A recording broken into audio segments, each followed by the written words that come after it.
My wife has been peeking at me from around corners and behind furniture. It's gone from weird to terrifying. My wife, Lynn, and I have been together for 6 years and married for 11 months. Our entire history together has been very normal and never once have I noticed any weird behaviors or red flags. I can't stress enough how out of character this whole thing is for her. Lynn is very kind, intelligent and thoughtful. She's always been the no-nonsense type of person. Being childish or trying to scare me is not something she'd normally do. She doesn't even like watching horror movies. When we first started dating, she agreed to watch The Shining with me because she knew how much I loved horror. She was so scared that she didn't even make it through half of the movie before we had to turn it off. She isn't into anything creepy, and has never been into pranks. It's just not her cup of tea. And that's fine. But that's what was so strange about this. It's just so unlike her. I should also add that she never had any mental health issues, and as far as I'm aware it doesn't run in her family. I know some people are able to hide their mental health problems, but in the 6 years we've been together I think I'd have seen some sort of sign. 2 months ago, I was in the kitchen making myself some coffee before work. I was running a bit late that morning and knew I wouldn't be able to make it to Dunkin' Donuts for my usual morning fix. I took a sip of my coffee as I hurried down the hall towards the front door, when I happened to notice Lynn peeking at me from around the corner ahead of me. I could only see her eyes, and a strand of her long dark hair hanging against the wall. The rest of her body was concealed behind the corner. I nearly spilled my coffee when I saw her. I did burn the shit out of my lips. "Geez, Lynn," I said, wiping a few drops of coffee from my pants. "You scared the shit out of me." She immediately popped out of view like a little kid that had been caught. I heard her scurry off towards the living room, and by the time I got to the front door she was out of sight. It was really weird, and just totally out of character for her like I said, but I also found it kind of funny that she was being more playful and a little less serious. I shouted that I loved her, and called her a weirdo. As I shut the door behind me I heard her laughing.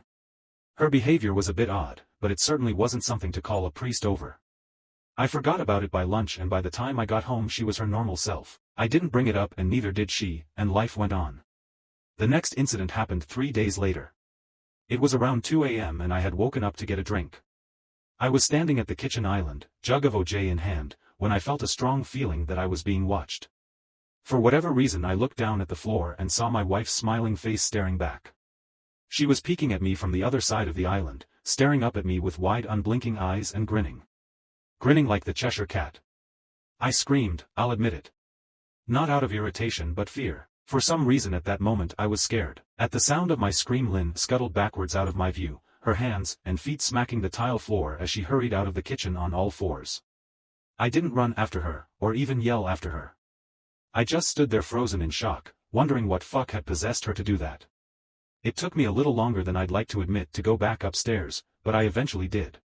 When I got to our bedroom, Lynn was lying on her side, asleep. Or at least pretending to be. I stood there for a while, watching her breathing to be sure she really was asleep. I had the feeling she might jump out at me the moment I got into bed. But she didn't. I climbed into bed and she didn't even move. Her breathing was soft and deep and I was starting to wonder if I'd dreamt the whole thing. The next morning I waited for her to come down for coffee and after handing her a mug and kissing her cheek I decided to ask her about it. "What was that about last night?" I asked, keeping my tone light so I didn't offend or embarrass her. She frowned over her cup of coffee, shaking her head like she had no clue what I was referring to. "You were peeking at me again. From over there," I said, pointing to the spot on the floor by the kitchen island. She followed my gaze, and when she looked back at me she burst out laughing. She laughed so hard that I couldn't help but join her. "You creep me the fuck out sometimes, you know that?" I said. She giggled and set her cup on the counter and wrapped her arms around my neck. "You creep me out all the time. So I guess we're even," she teased. We said our goodbyes and left for work. As I drove I kept thinking about how creepy it had been seeing her grinning at me from behind the island like that. The sounds her hands made on the floor as she crawled away. I told myself she was just trying to be silly. Just trying to join me in my love of all things horror. It's not like I was afraid of her. But it still didn't sit right with me. I started seeing her peeking at me more and more. Sometimes she'd be peeking out from behind the couch or living room curtains. Once she even managed to get inside her grandmother's old trunk that sits at the foot of our bed. I might not have even known she was there at all had the trunk's old hinges not given her away. She'd had the lid propped up just enough so that only half of her face peeked through. She'd been grinning like an excited toddler. It was unnerving. I didn't even know what to say to her. All I could do was stare. When I finally found my voice, I asked her why on earth was she doing this. She didn't answer, but she had slowly closed the lid, shutting herself inside the trunk. I just walked away, feeling disturbed. I didn't understand why she was doing it, but it clearly made her happy. I just hoped she would tire of the game quickly. Lynn didn't peek at me for the next 2 weeks. I started to think she was done with her weird prank and I was relieved. We were watching a show on Netflix one night and I jokingly said that I hadn't seen her peeking at me lately, and that she must have given up on her spy game. She looked up at me with a small smile and said, "Maybe I've just gotten better at it." I didn't say anything, but I wondered whether or not she was joking.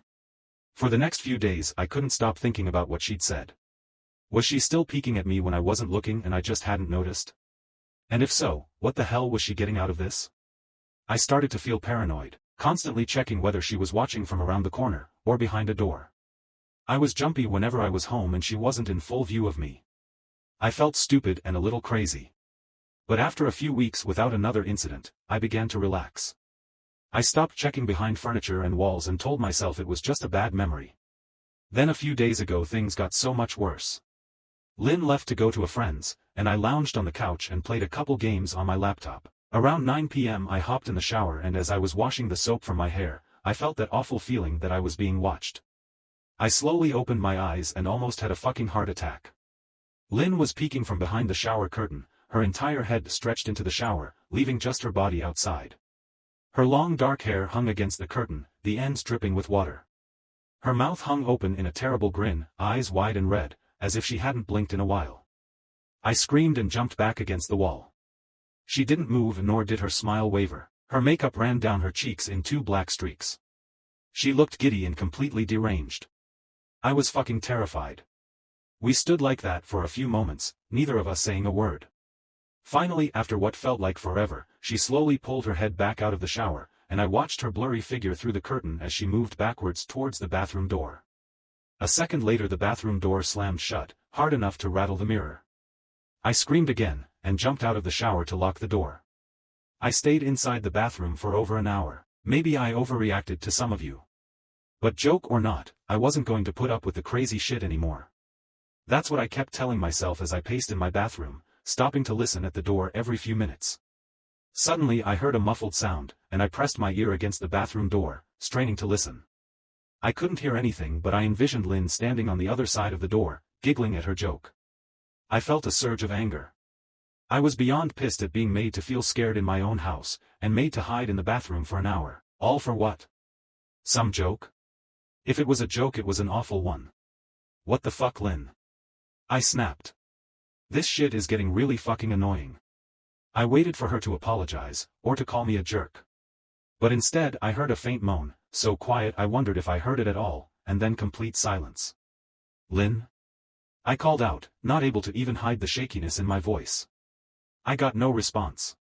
Just my own heavy breathing. I swear to God, just fucking stop it. I yelled, pounding my fist on the door. I waited for her to cuss me out, something I would expect from me talking to her like that. I never screamed at her before. But there was nothing. Just the occasional drip from the shower head. I won't deny that I was scared. Too afraid to open the damn door and face my own wife. I waited another 30 minutes or so, which feels like a fucking lifetime when you're scared. Finally I decided I wasn't going to spend the night hiding in my bathroom, so I got down on my knees and peered under the door. I almost expected to see her face peeking back at me, but thankfully I didn't. I could see straight down the hallway to the top of the stairs, but no Lynn. I didn't know if I should be happy about that or not. I looked for a few minutes, waiting to see her head pop up over the top step, but it never came. I stood up, my hand hovering over the door, and mentally prepared myself to open it. I slowly turned the lock with shaky fingers, and was about to yank it open when I heard a sound that still makes me feel nauseous when I think about it. A moan, louder than before, but this time I was able to tell just where it was coming from. I turned my head to the closet door as if in slow motion, and locked eyes with my wife, who was peeking out at me from the slight gap. Her eyes were still wide as ever and her mouth was hanging open in the most grotesque gaping smile I'd ever seen. I didn't even scream. I was too scared for even that. Her hands were clasped to her chest, body trembling with sheer delight, as if she could barely contain her excitement. A short raspy moan bubbled up from her throat, deep and raw, sending a shiver through my entire body. Somehow I found the ability to pull the bathroom door open and ran as fast as I could all the way down the steps, snagging my keys and phone from the table in the living room before running outside to my car. I could hear her shrill laughter behind me, but I didn't hear her getting closer. I didn't bother shutting the front door. I drove away from the house faster than I legally should have, shivering the entire time, either from fear or the cold. Maybe a little of both. I hadn't grabbed a coat or even a pair of shoes. I was still in my boxers and my hair was still damp. I drove straight to my brother Chris's house about 40 minutes away, ignoring any and every call and text I got. I didn't check my phone until I was safely parked in my brother's driveway. Lynn had called 4 times and sent a flurry of texts, all wondering where I'd gone and why I left like that. I threw my phone at the dash in a rage, furious at her nonchalant attitude. My brother and his wife were surprised to see me, especially dressed in just a pair of boxers, but told me to stay as long as I needed. Chris lent me some clothes and asked me what happened. I told him Lynn and I had a fight, but didn't get into the details.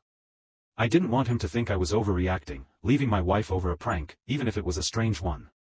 I mean, hadn't I encouraged her for years to lighten up instead of being so serious all the time? I had wanted her to relax and loosen up, but this was definitely not what I'd had in mind. I tried to sleep on their sofa, but my brain wouldn't let me sleep. Every time I closed my eyes I saw Lynn's face staring at me from inside the closet. Knowing she'd been in there with me the entire time made my skin crawl. She'd never left the fucking bathroom at all. Instead she slipped inside the closet and slammed the bathroom door shut to fool me. The mere thought of going back home gave me anxiety. I tossed and turned, unable to sleep. Chris ended up giving me a sleeping pill so I was able to get a little rest. My sleep was filled with terrible dreams. All of Lynn's smiling face. I woke up just as the sun started to rise. My sore body ached from the sofa, and I felt drained. I knew I'd have to call Lynn at some point, but I didn't know what to say to her. I wouldn't be going home unless she gave me her word she'd never do any more creepy shit. I just wanted my wife back. Her normal serious self never looked so good to me. I was contemplating calling her and telling her that, when that familiar feeling came over me. I was being watched. I was staring at the ceiling, my heart in my throat. I didn't want to look away, but the longer I ignored the feeling the worse it got. My eyes drifted away from the ceiling almost on their own. Her face was pressed up against the window beside the couch, staring down at me with that same gaping smile. Drool dribbled down her lips, leaving 2 long streaks down the glass. I didn't know how long she'd been there, but something told me she'd been there quite a while, possibly all night. I didn't bother screaming, though I was afraid anger trumped any fear I felt at that moment. I jumped up from the couch and pounded my palm against the glass. Lynn. Are you crazy? What the hell is wrong with you? Just go home. I shouted. Now. She didn't move, and her ghastly expression never changed. If anything, her smile only grew, as if she had never been more elated. I could hear Chris and his wife moving around upstairs. As if Lynn could hear them from her place outside, her head twitched slightly in their direction, and she began to close her mouth slowly. Chris called my name from upstairs, obviously concerned. I turned to see him and his wife Rebecca hurrying down the steps. When I turned back to the window, Lynn was gone. The only sign she'd been there at all was the 2 streaks of drool still dripping down the glass. I tried explaining to Chris and Rebecca about waking up to see Lynn watching me through their window. They were skeptical, who wouldn't be? Chris and I went outside to the spot in front of the window, but there were no footprints in the dirt, just a slight indent. Animal probably, Chris guessed, and I didn't argue. He and Rebecca assumed I dreamt the entire episode, but they didn't understand, and I was too tired to explain it to them. I called out of work that day and turned my cell off. I didn't want to face Lynn. Just talking to her was too much for me at that point. I really started to believe something was irreversibly wrong with her, that no matter what promises she made we'd never be the same again. The thought saddened me to my core. I cried most of the morning. By noon I figured I was ready to confront her. Give her one last chance to explain herself. I could at least give her that after 6 years, I told myself. I turned my phone on and saw the dozens of texts she'd sent, all from a seemingly concerned wife. Can we talk? I love you. Please call me. I'm really worried. Can you answer? Just come home. And more of the same. All texts telling me she loved me, and she wanted me home. How worried she was, not a damn one addressing the crazy shit she pulled. Like she hadn't been acting like a character from a Stephen King book. Even her texts were different. She normally texted novels just to tell me to pick up a loaf of bread. You'd think she'd have more to say to me after her bizarre shenanigans.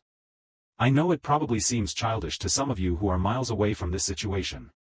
But if you saw the way Lynn had looked at me, how she scampered away on all fours like some wild animal, grinning at me from inside the closet like a lunatic, then I think you'd find my reaction was warranted. I ended up staying with Chris and Rebecca for another night. I didn't wake up yesterday until afternoon, and thankfully I didn't see Lynn's face watching me through the window. I don't want to pry, because it's not my place. But is this fight something that can be mended?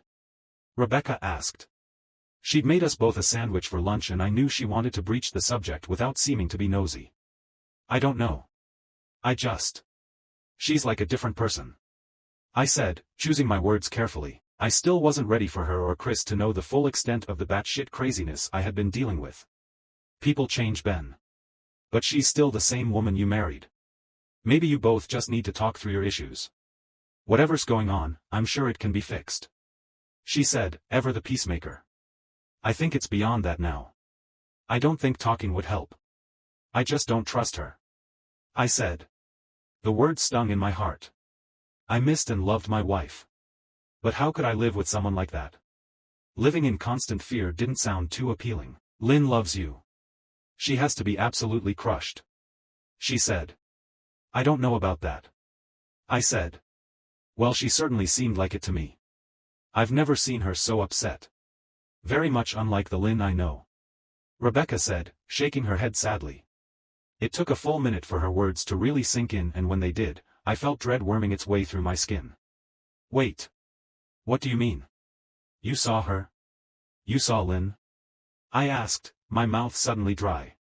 Rebecca nodded casually as if that fact wasn't nightmare fuel.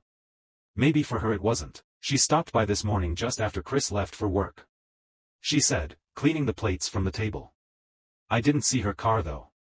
Maybe she took an Uber or something. Beck. What did she say? Did she come inside? I asked, sweat starting to break out on my forehead. I began looking around, examining corners as though a predator lurked behind them. No. She just asked if you were awake yet and I said that you weren't. I asked if she wanted me to wake you but she said no. Just said to let you sleep. She said as she washed the dishes. That's all? She didn't say anything else? I asked. No. She looked awful though. Like she hadn't slept in days. I think you should call her. I got up from the table and thanked Rebecca for lunch. I felt a little bit better at the knowledge that at least she hadn't come inside.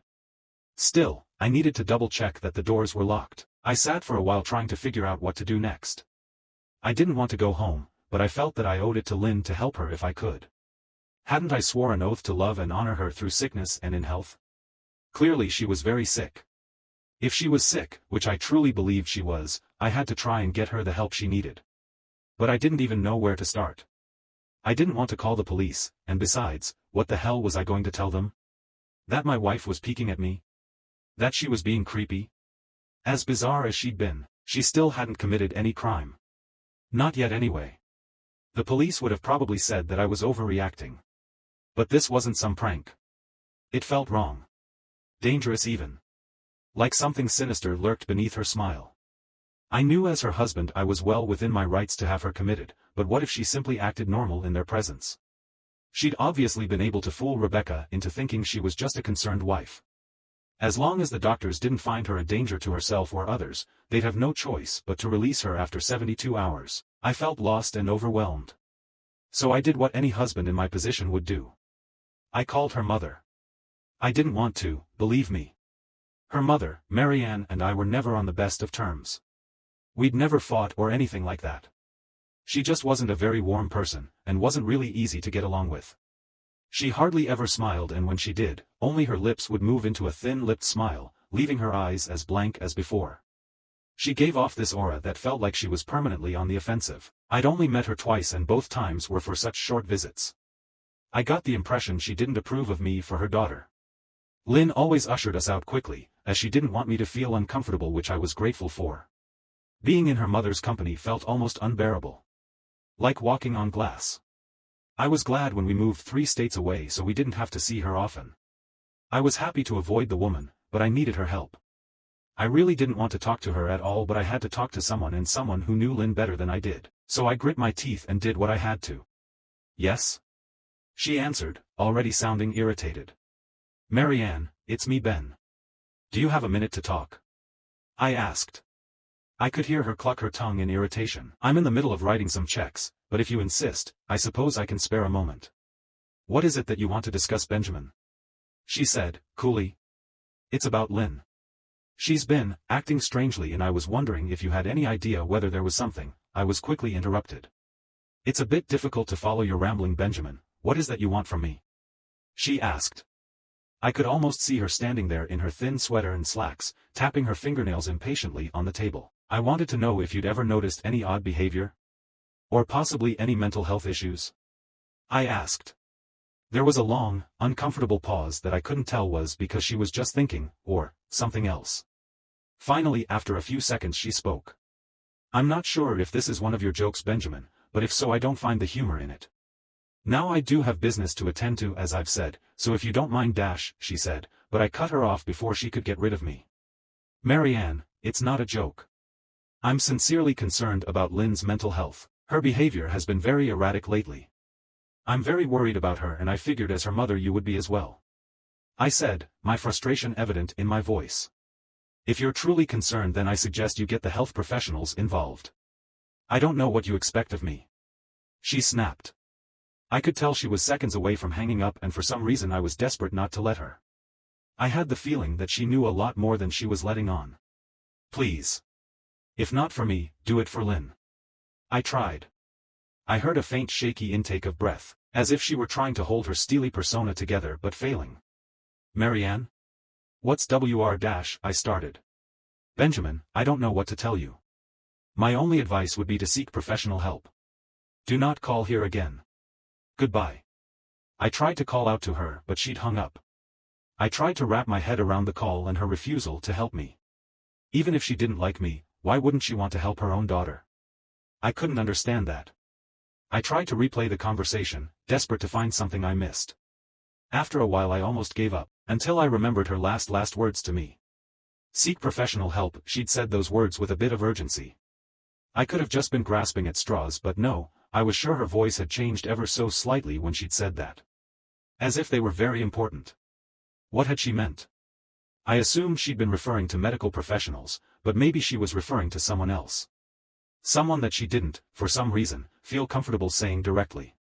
Or maybe I was just desperate. I waited for Chris to get home, and after a very long and exhausting conversation with him and Rebecca, I convinced them that Lynn truly needed psychiatric help.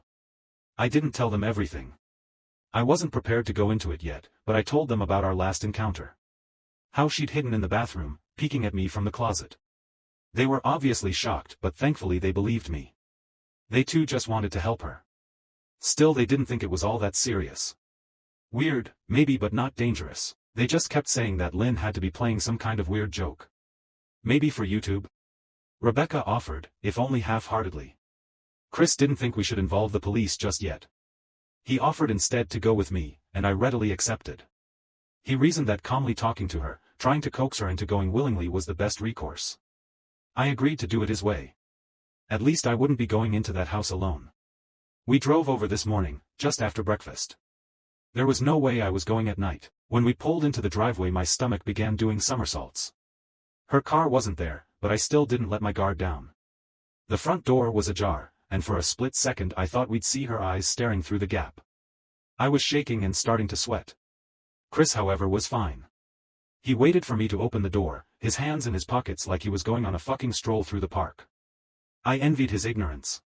I pushed the door open and was immediately hit with the stench of rot. Chris smelled it too, and he walked in the house behind me with his nose scrunched up. What do you guys use to clean the floors around here, shit? Chris mumbled. Shut up.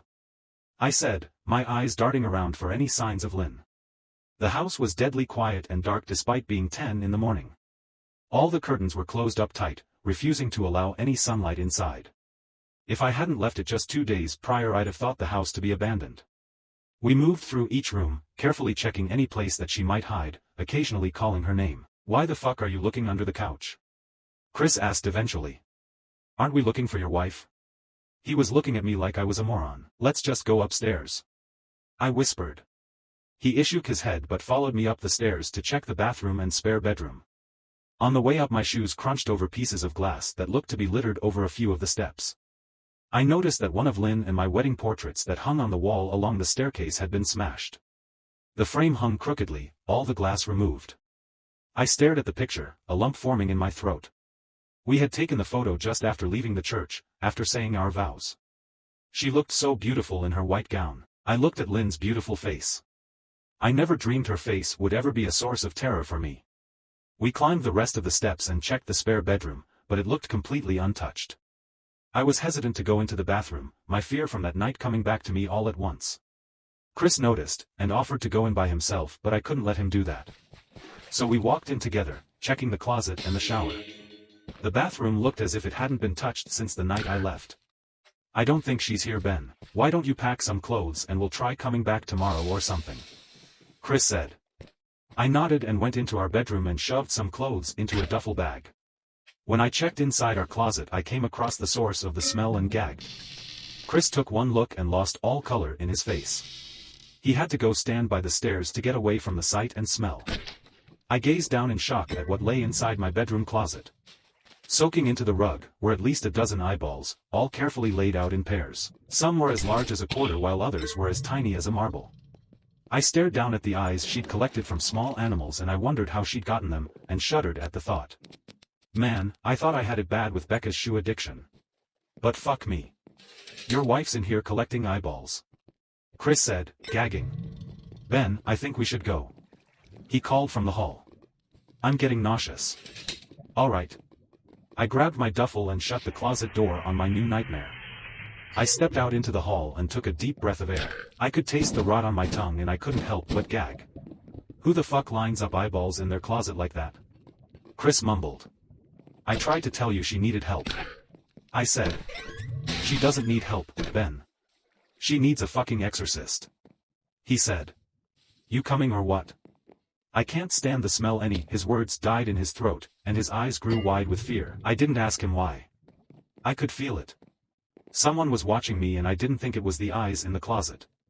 I turned around, my eyes slowly scanning the bedroom. Christ, I whispered, as I finally saw what we'd missed. Under the bed, curled on her side, watching us with the excitement of a kid on Christmas morning, was my wife. She held her hands together just under her chin, and they were shaking eagerly. Now that she knew she'd been found, I could hear the quiet noises she was making.